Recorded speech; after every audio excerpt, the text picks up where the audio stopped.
Oke teman-teman, ketemu lagi dengan Surya MS Retail Investment. Pada kesempatan kali ini saya akan membahas Bitcoin teman-teman ya. Teman-teman semuanya, sebelumnya saya sampaikan bahwa saya Surya MS Trade tidak menerima titip dana trading. Teman-teman mesti berhati-hati adanya penawaran titip dana trading. Kemudian teman-teman mesti berhati-hati adanya channel palsu dengan nama yang mirip dengan MS Trade Investment. Channel palsu ataupun grup palsu.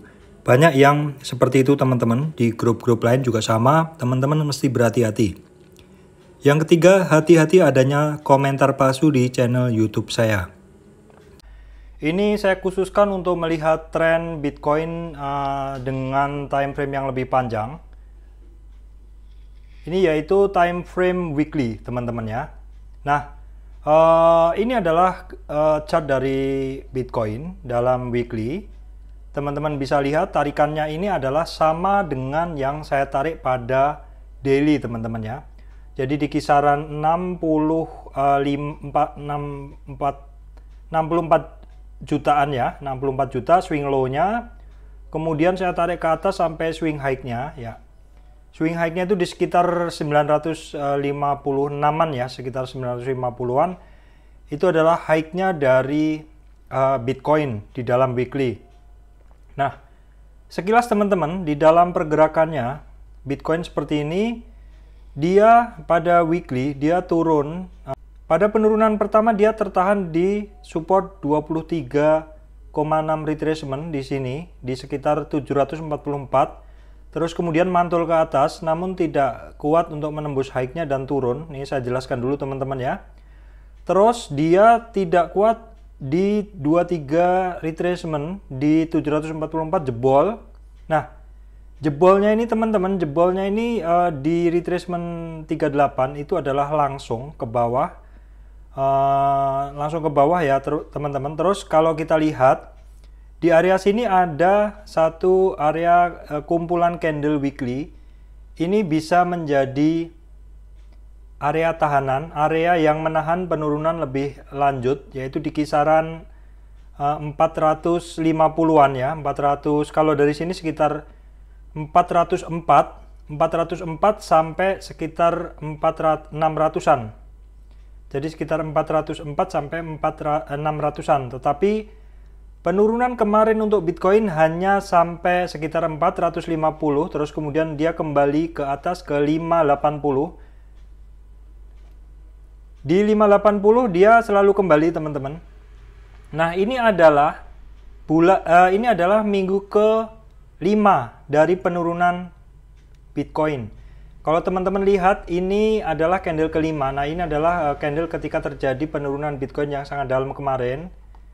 Ini udah 5 candle atau sudah 5 minggu sejak Bitcoin turun. Dan selama 4 candle sebelumnya, Bitcoin selalu mampu tutup di atas 509.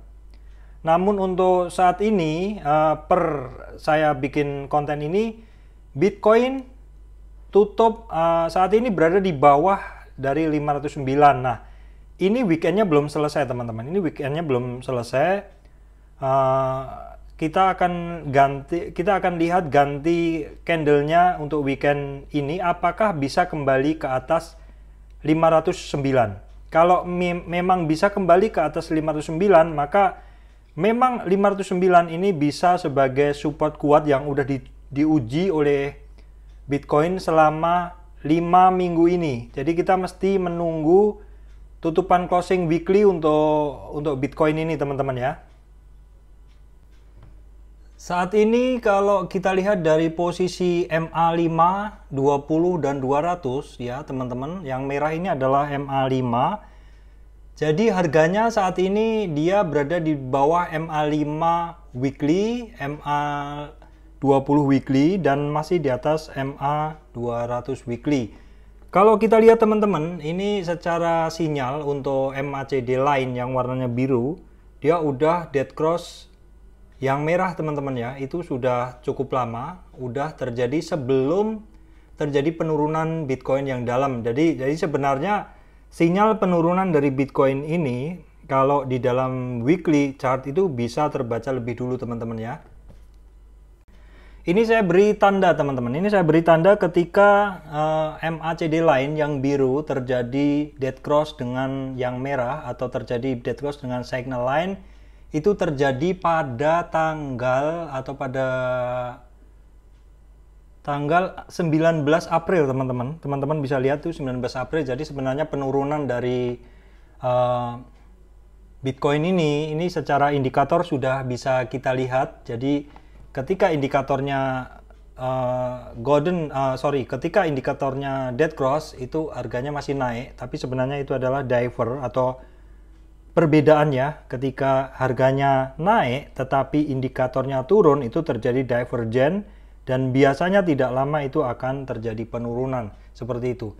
Memang di dalam analisa kita harus berganti-ganti menggunakan time frame ya teman-teman. Kadang kita perlu menggunakan weekly untuk mendapatkan global view yang lebih luas. Kemudian kita kadang harus switching ke daily, kadang juga harus ke 4 jam untuk mendapatkan precisionnya seperti itu. Nah, kalau ngelihat seperti ini teman-teman, maka untuk support dari Bitcoin, nah kalau untuk melihat seperti ini, kondisi seperti ini untuk support Bitcoin yang terdekat bisa digunakan garis ini teman-teman. Garis yang saya garis ini adalah kisarannya di lowest-nya Bitcoin selama turun sejak tanggal 19 Mei atau kisaran di 450. Itu adalah support yang terbentuk karena histori harganya selama dia ngedip. Tetapi kalau teman-teman mau menggunakan support yang lebih kuat, itu ada di sekitar 404. 404 itu adalah di support 61 retracement teman-teman ya. Support 61 retracement. Itu aja yang bisa saya sampaikan untuk Bitcoin karena memang kondisinya saat ini sudah 5 minggu seperti itu. Dia berada di antara garis di atas di atas support sekitar 450-an dan masih di bawah resistan 580-an. Jadi harganya masih bergerak di area-area tersebut. Sebenarnya untuk sinyal dari Bitcoin sejak minggu pertama ngedip, minggu keduanya udah cukup oke ya. Dia ada doji. Berikutnya doji. Nah, yang minggu lalu sebenarnya udah bagus sekali karena hammer. Namun bagusnya sinyal yang kemarin itu ditutup oleh sinyal minggu ini yang cukup jelek teman-teman ya. Jadi sekitar 450 teman-teman mesti perhatikan. Kalau jebol dari situ maka selanjutnya adalah di 404 teman-teman. Itu yang akan menahan penurunan Bitcoin lebih lanjut. Demikian dari saya, Surya MS Trade and Investment. Terima kasih teman-teman semuanya yang masih setia dengan channel MS Trade and Investment.